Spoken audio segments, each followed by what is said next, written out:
My name is Slavka, I'm from Alabama, and this channel is about living, traveling, and learning. See you on the road.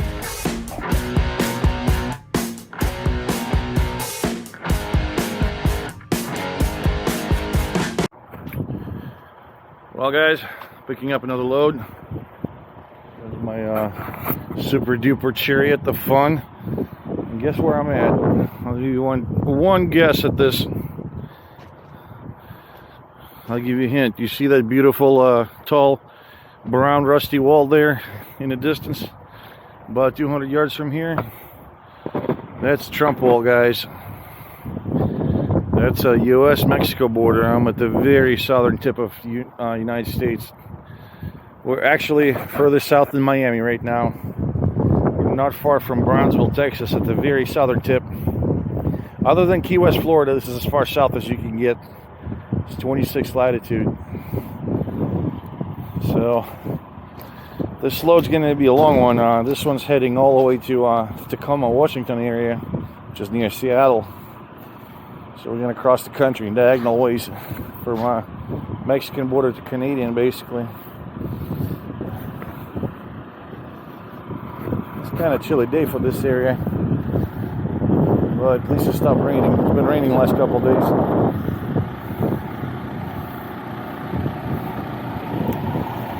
So, yeah, still got the dings from that accident. I already ordered this part right here, so that's going to come in. I thought it was about replacing this whole panel, but then I realized it's not busted that badly. Just got to get the new step. That's $120 right here, and I'm good. I also got to replace the hub covers, all these nuts. I'll do that later when I get home. Hauling ass northwest through central Texas plains. Up ahead, Lubbock, Texas, about 30 miles. Then we're going to continue up, way up to the northwest corner of the Texas and into New Mexico. So flying tonight, we're going to get past Gallup, New Mexico, somewhere about there. And for tomorrow, we're going to cut through New Mexico, Colorado, and Utah, and then going to be through back roads, basically make our way to Salt Lake City and up towards Idaho.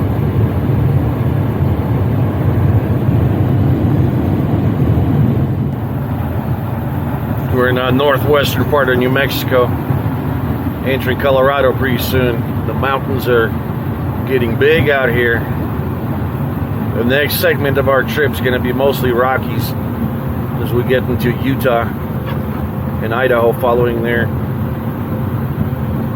But yeah, I got to get parking done. I drove for almost 8 hours straight. I got to get the 30-minute break. There's nowhere to pull off. Just looking for a wide enough shoulder on these roads just to pull off and wait for 30 minutes for my clock to come back. Other than that, beautiful day for driving. It's US 84. It's cutting across all these beautiful mountains here. I normally wouldn't have chosen this route in February, but today is a beautiful day. It's 54 degrees out here in the Rockies. Why the hell not? Better than that stupid I-40 bullshit.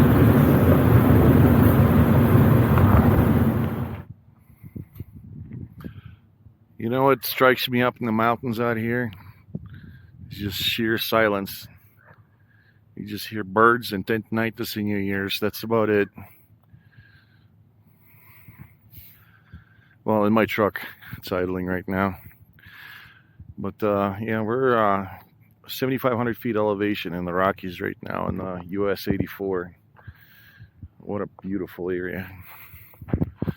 We're in the southern part of the Rockies. You can see the vegetation here is a little bit different, more shrubby kind of. But Colorado is not far that way. Going north, Colorado is about another 60 miles from here. So we're gonna be on the western side of the Rockies once we get there, and then a little chunk of Colorado, and then we're gonna be in the Utah. Taking my 30-minute break. I ran the clock almost down to critical. It's flashing right to me. It's like 6 minutes left. Finally found a good pocket right out the U.S. roads in the mountains, there's not many good areas to pull over that's safe. Thank God we found this one. Because sometimes you come up here and there's like RV camping or something, and it's just, you know, it's barely enough. It's just enough for one truck, really. If somebody's already parked here, you got to keep going. So, whew, it's been a long day, but good weather. That's what I like. We make our miles up when there's good weather. Because up ahead we're going Idaho, and then Oregon, then Washington. And it looks like there's snow there in Cascade Mountains, so we're probably going to be putting chains on, you know, just to get across. But out here, it's perfect. I couldn't have asked for better weather. No wind, 54 degrees during the day, dry. So we'll take our blessings every day, one day at a time. We're in Moab, Utah. What a crazy place. This is the Green River right here, the Colorado River. It's where all the golden arches are. The Arches Valley. You know, those, you see those postcards with big ass giant rock arches there. People always take pictures at. This is the place. There's lots of hotels, you know, you can tell it's a touristy area. It's definitely a destination on its own.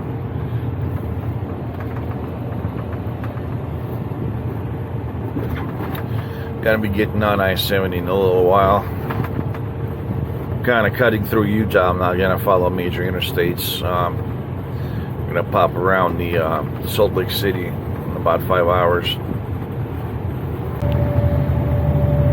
The terrain here is crazy. Just massive mountains and all red rust color, kind of. It's like Mars. You can see it better when it's backlit by the sun right there.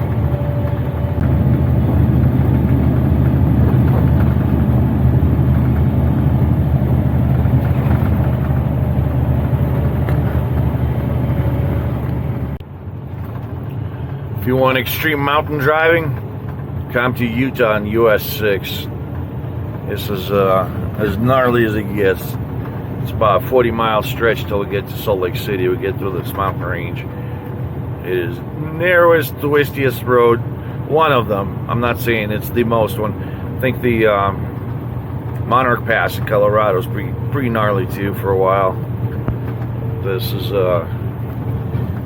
pretty good. Definitely get your Jake brake workout here.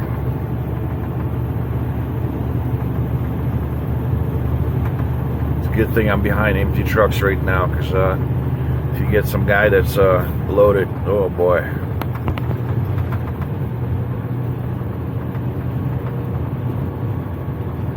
I don't know, I'm so much in the mountains anymore as far as driving. I'm just used to it. I remember first time out here, it's kind of freaky because you got the heavy load and everything, and there's so many twists and turns, you know, especially if you're a Midwest boy. Never been out here in big ass canyons and narrow walls, and you know, it's like you take a turn and the trailer's passing less than 2 feet from the canyon wall, like over there, you know, and it's pretty scary.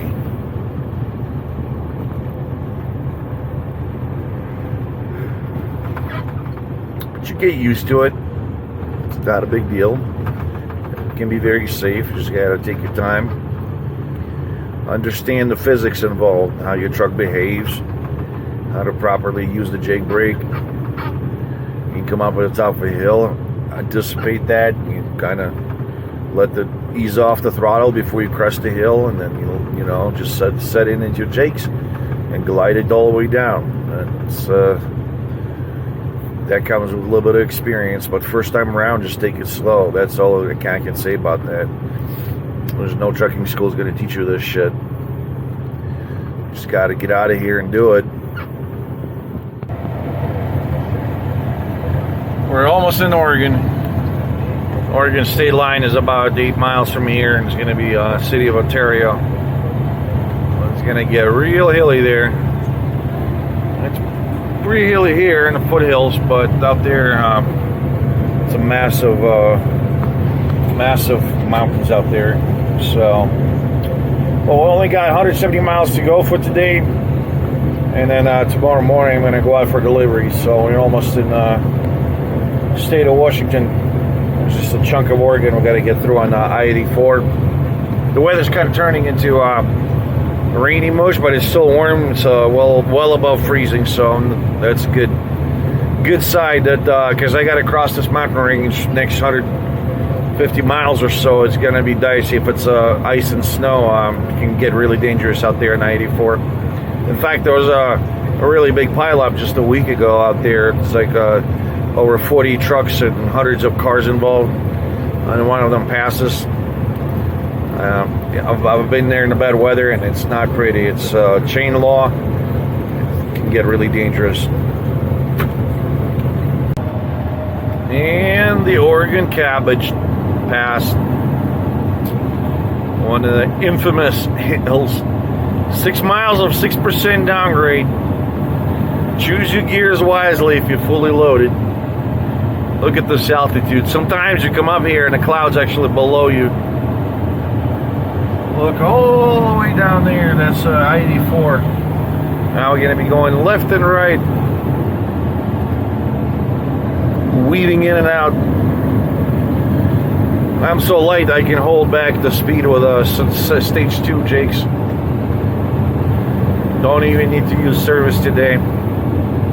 Beautiful area. Scary in the winter though. If this place is iced up, I recommend not come up here. I know a lot of trucks try. I've been here in the snow, and oh boy, I tell you what, even with chains, it's a cluster F. I've tried it. I tell you what, if the chain lights is on, I'm staying and waiting, even if it takes a day or two. There's nobody's gonna make me come up here when it's that bad, because the visibility up here, when it snows, you're basically in the clouds, so you can't see anything. You're following another truck that's maybe 20 feet in front of you with the blinkers on, going 10 miles per hour, and you can barely see it. And then a lot of people stall for whatever reason, and if you stop, even with chains on, and it's iced over, you can't get going again. Scariest shit in the world. You put it in gear, you hit the accelerator just lightly, and you feel thud, thud, thud. The drive's just spinning around, they're ripping up the concrete, and trucker's not going. And in fact, you have that sinking feeling. You're actually rolling back, and the guy in front of you doing the same shit. That's why you never mess around with cabbage during snow.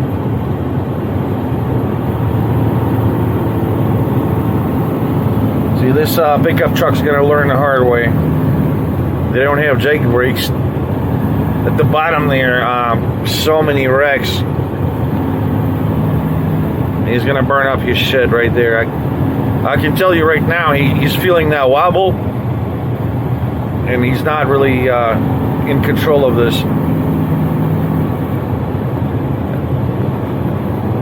That's why pickup trucks are not really well equipped to handle these trailers. Right?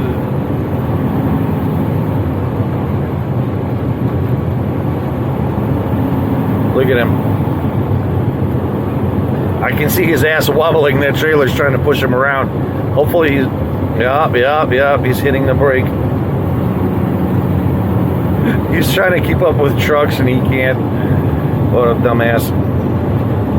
Yeah, out here, four-wheelers are a fucking nightmare sometimes. Especially campers, people that are like first time out doing their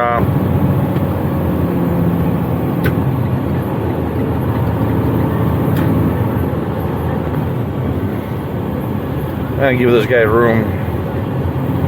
He does not know what the hell he's doing. See, I haven't hit service brake once. I can do full stop if I need to. It's because I'm so light, the Jakes can just hold me back the entire time.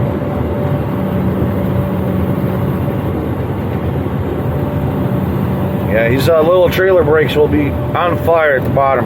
Because what's happening right now, that trailer's pushing against the truck. It's trying to go down the hill. And it's constantly applying trailer brakes. You can't control that. It's just the hydraulic electric brakes. So this guy's going to be... he probably already smoked these trailer brakes. And a lot of times at the bottom, there's just not enough for them to slow down. Yeah, look at this. I've seen so many pickup trucks eat shit at the bottom with the trailers. You guys won't believe it. Because there's like the final turn there. You come out, and it looks like it's in the open, and everybody starts accelerating, going like 75, and then there's that turn. And that's where your brakes are faded. Like there, it's coming up right now. See it? Like right around here, you can see the other end. You can see the end. This is where everybody starts to race. It's like, oh, I'm going to get in front of this truck. And then you can't make that turn right there. That spot eats trucks and pickups or anything that idiots drive that they don't know how to handle. Like right here. Like you can see hundreds and hundreds of wrecks that have been in this area. You can see the skid marks. You can see the damage on the guardrail. You know. But yeah, this is the fun ride. Going down like this is super fun in good weather. Going up, you know, just keep an eye on the engine temperature, keep the fan on. But when you're heavy and shitty weather, oh boy, like I said, I don't do it anymore. I don't care how late I'm gonna be. I've done it once, and I'll said, if you survive it once, you'll never do it again. And we're leaving Oregon. That's Columbia River up ahead, and the other bank is the state of Washington. It's greeting us with a typical northwest weather, the 45 degrees Fahrenheit and 100% humidity with a drizzle on top. There's the mighty Columbia River, guys.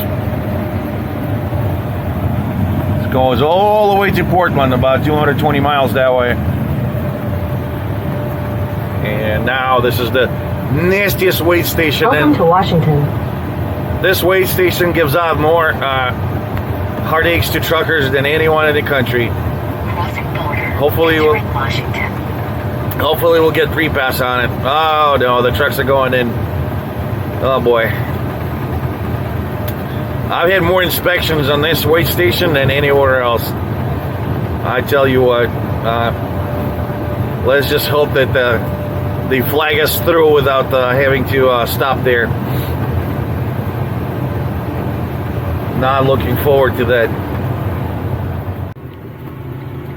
Final half a mile to this 2,200 mile trip. My young friend already found me a nice load out of here. I like that. I like people that take initiative. So we're gonna be getting unloaded and gonna head out again towards Seattle to get loaded. But I will see that in the next episode, guys. Thanks for watching. Again, please put your likes, dislikes, anything, comments. I need all that stuff. YouTube seems to turn at the first left onto Grant Way. YouTube algorithm is weird. I have no idea why some videos work and some don't. All I can assume is that it's just the participation from the people. Anyways, yeah, there's my receiver right there, Ace Hardware. That's a big ass warehouse. I'm heading that way. So, alrighty, guys, I'll see you in the next episode. And destination is on the left. For you, it's gonna be a few days. For me, it's gonna be starting now. So as soon as I'm empty.